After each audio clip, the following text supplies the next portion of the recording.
Can you all hear that, by the way? Yeah, Okay, cool. yeah, a little. Thanks for that. Actually, so I played a Russian in a film called Hotel Mumbai that was out last year, and so I Oh. researched it a fair old bit, and the truth is that an authentic Russian accent for someone who's not spent lots of time outside Russia does sound like a James Bond villain. The problem is that a real Russian accent sounds just like that. It sounds corny. But there's two things going on here. One, I didn't want to do that because he's still Superman. You have to be able to engage with him, find out what he cares about, what's upset, relate to him. And secondly, he's speaking his first language. These characters who are speaking Russian, who are Russian, are speaking their first language to each other. As soon as you speak with a thick accent, the message you're sending to the audience is this is not their first language, they're translating it. So luckily there's a bunch of Russian expats all over the world. You know, Russia has a giant diaspora now. And I found a bunch of source material I looked at for Hotel Mumbai. There's reality shows of Russians in London, Russians in America. And there was a guy I found on YouTube, and I had his voice in my head. And he sounded to me like it was a lightly touched in accent, enough to remind you where it's from, but not so much that it brought all the baggage with it. That's what I know. What are you? You can hear me, right? Yeah, we. For me, it was Rounders with John Malkovich. He did me and his money. Just all day long, over and over and over again.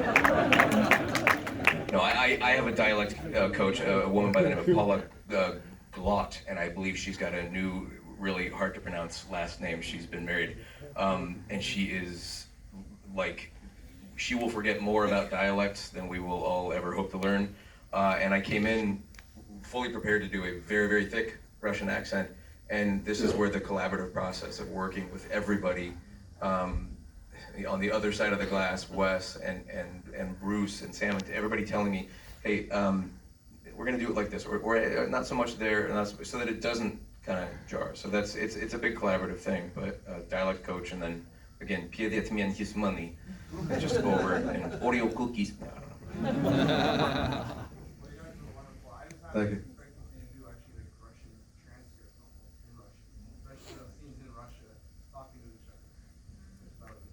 By the way, just you're talking about being collaborative.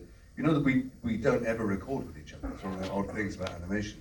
There's these group scenes, and it's a tribute to everybody who put it together, Wes and everybody else, that it sounds like we were ever in a scene together, because I was in England most of the time, recording it on the line.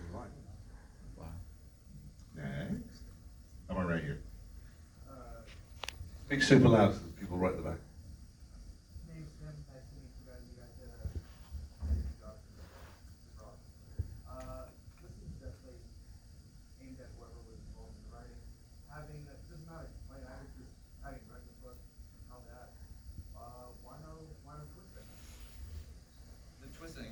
The ending from the comic, that crazy jump start into the future thing. It's mostly practical. It's a fascinating. And here's the thing: I don't want to spoil it for anybody who hasn't read the comic. You should absolutely go read it. It's great. But the ending was just kind of a production nightmare. It's like having to design like 3 futuristic stages of humanity going off into the far future, which is just kind of like way beyond our means to be able to do on the time and budget that we had to work with. And we did discuss it a little bit just in terms of, and again, I don't want to spoil it, but we did talk about it, but it was just kind of like, yeah, we'll stick with this.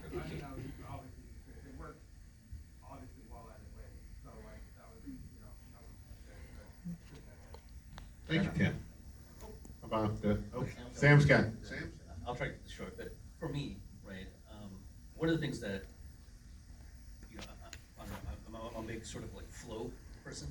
I felt like the ending of the movie needed to be about Superman. And so I felt like the twist was about a twist that was about a thing that sort of made it finite, because it was a thing that sort of, it basically, to me anyway, when I read it, there was no alternate solution. So it goes to this and then it resets. And so it's a finite movie. And I kind of felt like, okay, that's tricky. That's a great fun, sort of fun, clever thing. But emotionally, I don't think it does anything. You know what I mean? It's just clever's sake. You know?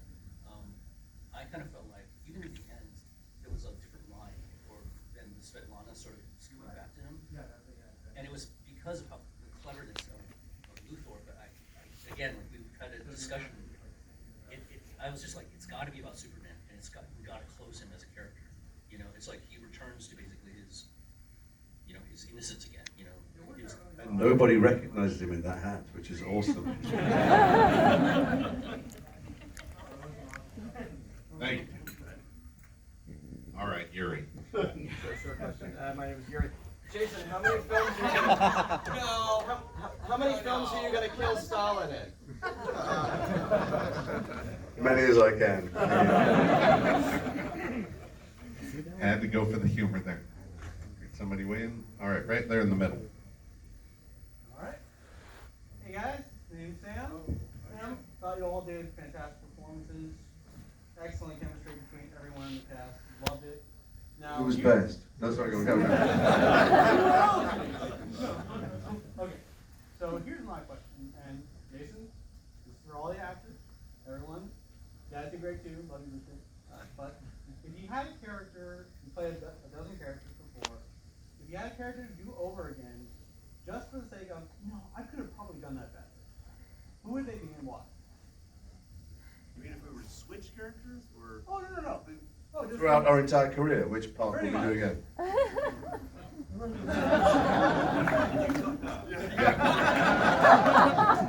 Diedrich, he's asking about Office Space, by the way.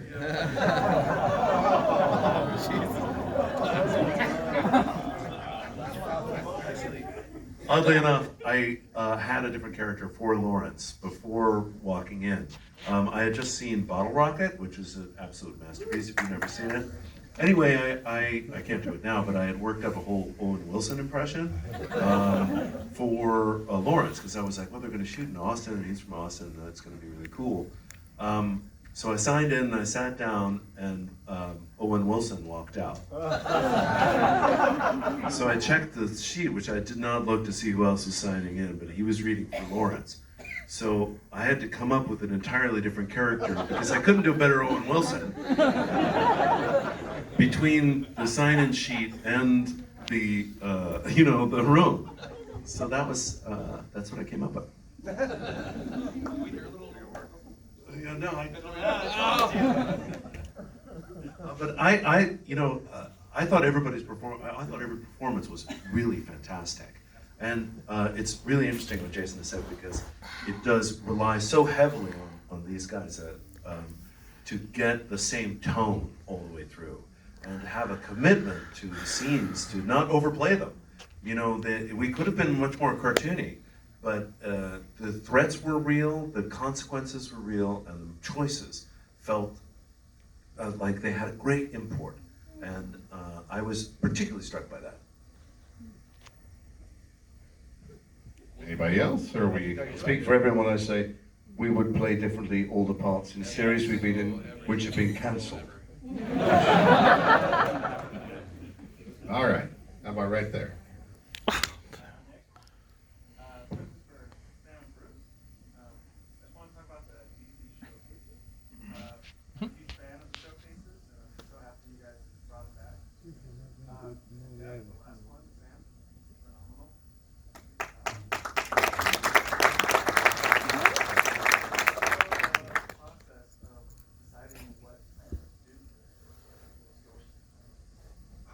We basically, we meet with the DC guys like every week basically, and have like just kind of a roundtable discussion, but we talk about things that are currently in production, where they're at, and kind of looking down the road, it's like, oh, what else would we be interested in doing? So when the idea of bringing back the DC Showcase shorts came up, it basically came down to, well, what characters would me and Butch and Sam be interested in doing? And we basically just kind of like said, oh, well, I'd be into this character, and Sam immediately went to, I want to do Death! And, I've always loved The Phantom Stranger since I was a little kid. It was like literally one of the first comics that turned me into a comic book fan. So it's really just, it's about that. It's kind of like, oh, I've always liked that character. I think I could do an interesting story here with this. And, it's kind of just fun. It's like, it's kind of a breed. I mean, it's work as well, obviously. But Sam sweat bullets over his short. I can tell you stories, which I won't. Yeah, so it's just kind of like, it's just us, exercising our inner geeks. Please shut that phone down.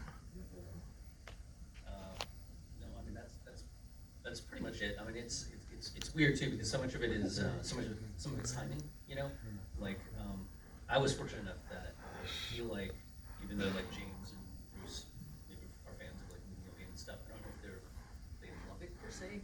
You know what I mean? It's like there's things that they love that I don't love it, but I liked it. But Death I loved, or the whole Neil Gaiman Sandman thing. That's just when I started my career. That was the thing that I wanted to do, and apparently it was on the table for a little while, right? Because you guys were just kind of like, I don't know if I can do something with it. But I was just like, are you guys crazy? Like, give it to me, you know?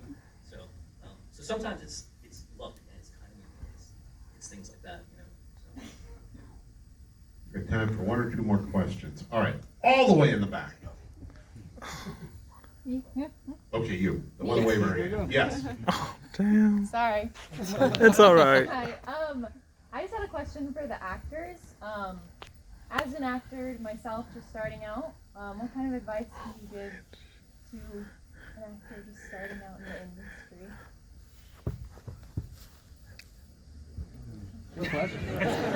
Did I leave you speechless? I'd say this very quickly. If you've got a smartphone, you own the whole studio. And don't wait for someone to hire you. That I hope will happen to you. Who knows what path you take there, but make things not to make money, make things just to make things, and practice and edit, you can score, you can do VFX on iMovie, you can broadcast it, you can even make money, you can find other people to make them with, and you'll end up, whatever happens to you, getting more satisfaction out of anything you make than anything you're in for someone else. Thank you. All right. Oh, the man with the green lantern thing there.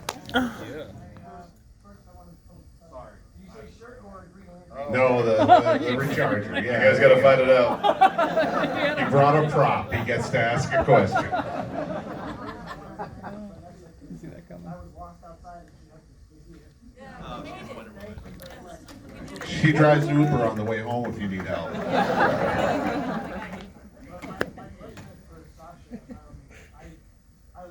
When the lantern corps showed up, I was freaking out. It was my favorite scene in the whole movie, and nothing else was great anyway. I mean, he is holding the Green Lantern. I think that's a slight advantage here. We didn't get a lot of time with Alex, and I'm curious your kind of take on how, I mean, clearly he's a guy without fear. He was ready to go up against Superman, who was slowly taking over the world. So I just kind of wanted to get a little bit of your perspective of what interested you in the character, and did you think you had balls the size of the ones you had on screen to go against Superman? First of all, I'm very grateful to be a part of this. This is a relatively new world for me, and it's been a lot of fun. I'm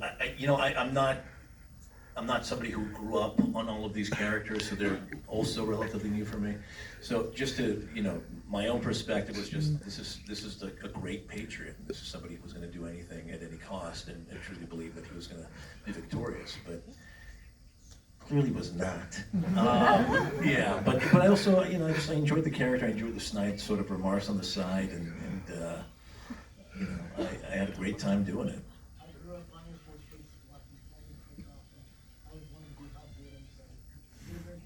Thanks, pal. I appreciate it. I was interested in the balls aspect. You missed that one. Big, very big. Yeah. All right, last question. I'm going to the guy in the back of the room. Finally. Hi, my name is Malcolm. I'm a YouTuber. I have a question for Sasha, which is an off-base question, which is non-related to Superman Red Sun, if that's okay. So Sasha, what was it like performing an incredible cast with the show Grimm, which none of you basic bitches saw? I mean, come on, how could you not see that show? It was the greatest. I mean, I don't want to hog up the stage talking about Grimm, but thank you very much for your support. I had a great time. It was 6 wonderful years, and I'm grateful for fans like yourself who watch and support it. So Thank you. Thank you so much. All right. One more, not from a YouTuber. Right here in the front.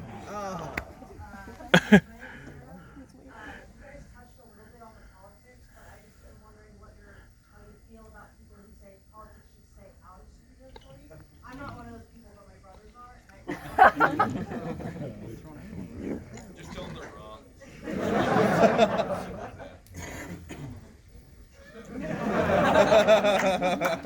Well, my basic thing is I always felt like, as a kid, like superheroes were so inspired. I think that superheroes are like modern mythology. And I think that, different companies like Stan Lee, I think that he championed a lot of things about racism, sexism, inclusion, and so I think absolutely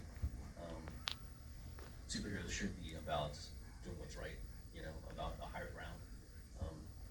So that's my opinion.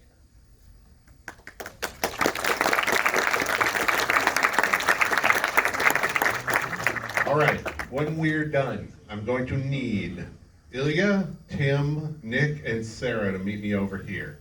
And in the meantime, I want to say thank you to all for coming. Don't forget to run out. You don't have to go out. You can do it tonight. You can do it right now. Pick up your phone. Buy the film on digital. Tell all your friends. Keep tweeting. Keep Instagramming. Hashtag Superman Red Sun. Available on Blu-ray and 4K on March 17th! March 7th. Very good. I want you to say thank you to Sasha Roiz, Roger Craig Smith, Diedrich Finger, Amy Acker, Jason Isaac, Vanessa Marshall,